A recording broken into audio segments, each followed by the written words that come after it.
किराना से समाजवादी पार्टी के सांसद इकरा हसन ने प्लेसेस ऑफ वर्शिप एक्ट 1991 को प्रभावी तरीके से लागू करने की मांग को लेकर सुप्रीम कोर्ट में याचिका दायर की है। उन्होंने 14 फरवरी को चीफ जस्टिस संजीव खन्ना और जस्टिस संजय करोल की पीठ के सामने से यह मामला रखा है।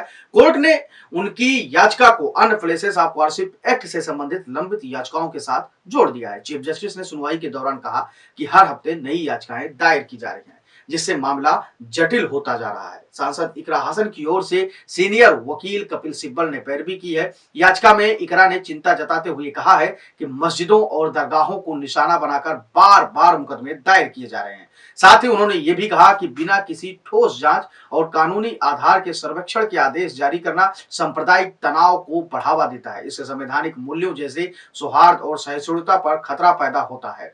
इकरा हसन ने अपनी याचिका में तर्क दिया है कि राम जन्मभूमि मंदिर मामले में स्थापित गैर प्रतिगमन के सिद्धांत के अनुसार प्लेसेस ऑफ वर्शिप एक्ट 1991 के प्रावधानों को नजरअंदाज करना अनुचित होगा। उन्होंने कहा कि प्राचीन स्मारक और पुरातत्व स्थल अधिनियम 1958 के तहत किसी भी पूजा स्थल को प्राचीन स्मारक की परिभाषा में शामिल करना अनुच्छेद 25, 26 और 29 के तहत मौलिक अधिकारों का उल्लंघन है। इकरा ने संभल में हुई हिंसा का हवाला देते हुए कहा कि यह घटना ट्रायल कोर्ट की ओर से 16वीं सदी की एक मस्जिद पर सर्वेक्षण आदेश देने के बाद हुई थी। उन्होंने आरोप लगाया कि ट्रायल कोर्ट ने कानूनी पहलुओं को ठीक से जांच किए बिना एक तरफा अंतरिम आदेश जारी किए।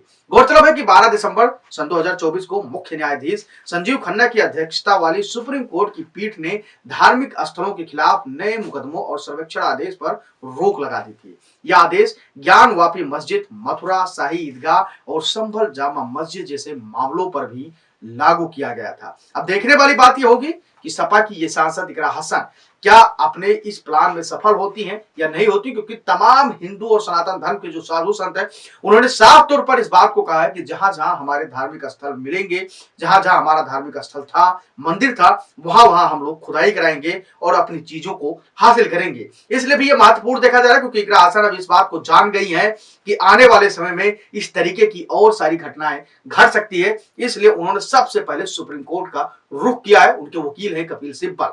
कपिल सिब्बल जाने माने वकील है और कई मुद्दों पर वो सरकार के खिलाफ अपनी ये बातें रख चुके हैं और कई सारे महत्वपूर्ण मुकदमे भी वो देखते हैं। अब देखने वाली बात ये होगी कि समाजवादी पार्टी किस तरीके से अपने सांसद इकरा हसन का साथ देती है और कहां तक ये बातें साफ होती हैं। क्या सुप्रीम कोर्ट इस पे आगे कुछ टिप्पणी करेगा या नहीं करेगा? आप अपनी राय हमें कमेंट सेक्शन में दे सकते हैं। इकरा हसन को लेकर आप अपनी राय हमको दे सकते हैं कि उन्होंने जिस प्रकार से मुस्लिम समाज के लिए ऐसा काम किया है कि जिससे आगे कोई बात विवाद ना पैदा हो, उसके लिए उन्होंने जो याचिका दायर की उसको लेकर भी आप अपनी राय हमें कमेंट सेक्शन में दे सकते हैं। धन्यवाद।